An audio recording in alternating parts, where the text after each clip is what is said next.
Nikki, the stars, they burn. Some people want to see the whole world burn. Everyone wants to Worlds colliding. Ooh. Gods fighting. Gods falling. Gods betraying other gods. Like Godfall. The pretty next-gen game that came out on PS5, but if you really want to see it super beaut, play it on your PC 10. This game is basically Gearbox's answer to Destiny, and I actually have to admit, this game has me hooked. Not like addicted, not like, oh yes, but like the story is like basic, like Yeah. Your character is some dude who got betrayed by Liam Neeson. Yes, Liam Neeson. Take him 1, 2, or 10. He got betrayed by this dude, and now he wants revenge. And he goes up to Not Zordon, and Not Zordon is like, to defeat him, you have to take. Power Ranger. Yeah. That's one of the cool features is that, like, but it's par for the course for like the not Destiny characters to have like a Power Ranger form. I like how they made a story, but if you want to sign up for the story, then you can go with it.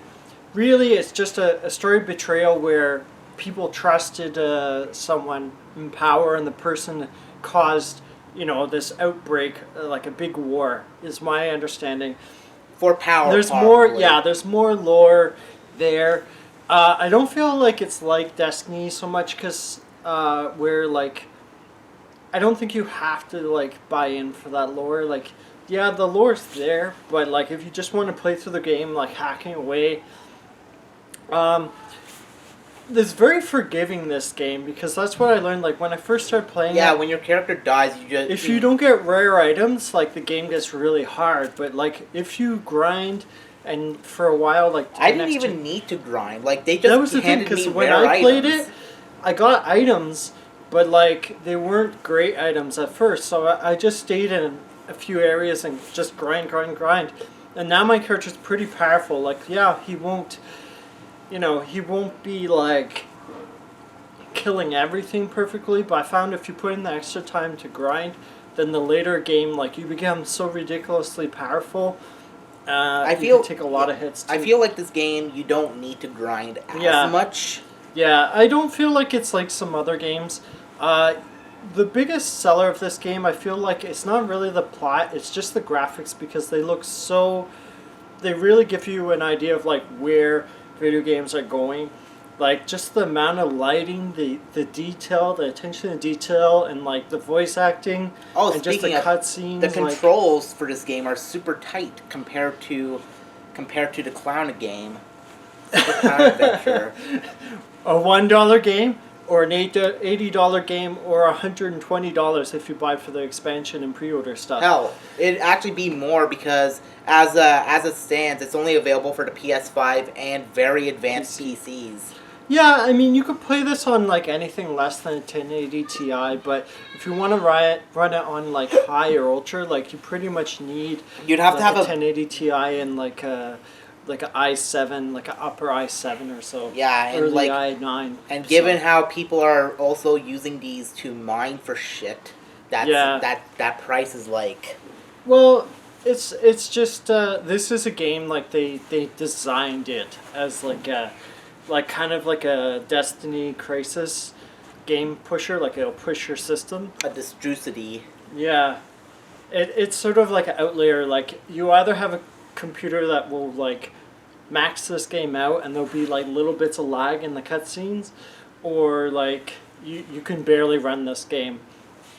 It's a game that you show to people and, like, this is where games are going, this is where the 200 or 300 million, I don't remember what I read, the budget of the game went to. Like, the graphics really do get impressive. Like, as you play through the game, like, there's like a water area, then you saw sort of what I consider like the spring area. The earth area. Yeah, and then there's the underwater level area is cool too.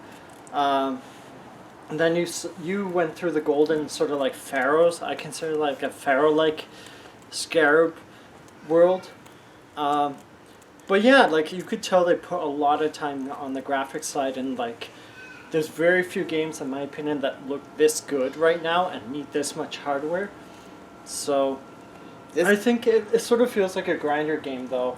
Like as you said, like to me, like I felt like there were certain points where, like you had to grind. At least when I played through.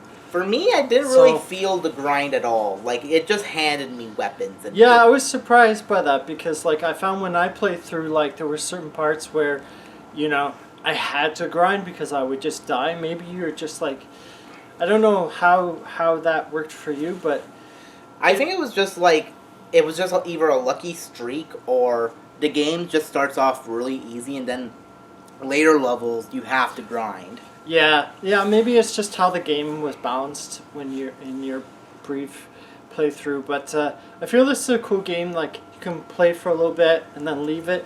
But I couldn't see myself like just playing it non-stop. I feel like you would play through the game too quickly, because like I've been playing off and on for like weeks, in the last like 3-4 months, and I feel like I think I'm like 80% of the way through the game. So it's not a super long game, but like it's more of an experience. I feel like if you don't like MMO like games, It feels- this is like an offline like Destiny. With how it's meant to be sold with the PS5, I think what it is it, if I can be brutally honest, it feels like a tech demo. Yeah, see, that's what a lot of people are saying. Like, they were expecting something deep, and I feel like it's not a deep game. It's just to show you what could be, you know, like what games could. And that's why that's why it has that generic story of this Yeah. guy betrayed me. Because I feel like, you know, they focused on the character design, they focused on the level design, but like the actual story, like it takes a backseat to Yeah. what you're seeing. And the only Sure. the only thing that's interesting about it is that you can have your character like change change their voice and even gender. Yeah, that's the cool thing, because you can choose. I think they're past warriors, from what I remember.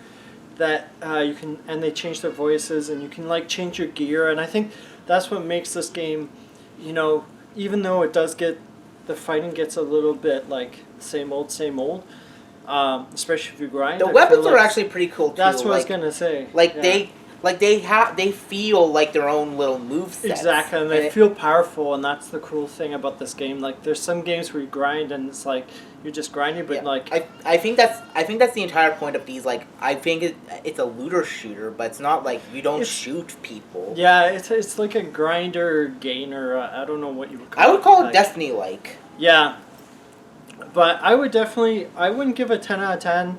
Because there's I very few would. games I would give 10 out of 10, like maybe Super Mario World first time or GoldenEye. But I would give it probably like a 9, 9.5, with the catch that don't expect this game to like last like super long, because it is a bit of a grinder. But yeah, it's probably the prettiest game I've seen in like a long time. I'm gonna hold it back on my 10 out of 10 for this one For as well. once. Yep, it's I gonna think be you gave a a 10 out of 10 to Super Clown Adventures. No, it's a 9 out of 10 for this Okay. one because again, it looks amazing, it plays Yeah, amazing, there's but at nothing the that end of looks the day, you're basically looking at it and it goes like, yeah, that looks really good on a PS5. If only I had it. Well, yeah, what I feel like with this game is like when you're experiencing it, it's cool, but like when you walk away, it's like, what did I just like experience? And it feels like junk food. Like when you're eating the junk food, it's like, yeah, this stuff's great. But then you have a bellyache and later diarrhea. Yeah, it's sort of like you later you're like, you know what? I spent like $2,000 on a PS5 and a Godfall, and like, man, I already beat Godfall in like 10 to 15 hours. Like that's sort of the experience. Yeah, it was a nice 10, 15 hours, but now you owe like $2,000 for a PS5 because you put on credit card. That's what it feels like to me. Yeah, but then again, you're probably either playing that or you're probably either playing Miles Morales or Bug Snacks. Yeah, so that's the thing. You just go on to a different game. So Like what we're gonna do. yeah, see the stars burn. They're golden. And then See we're the gonna gods fall out of the sky. Oh, there's another one. Splat! Liam Nielsen, what happened to you? I was taken.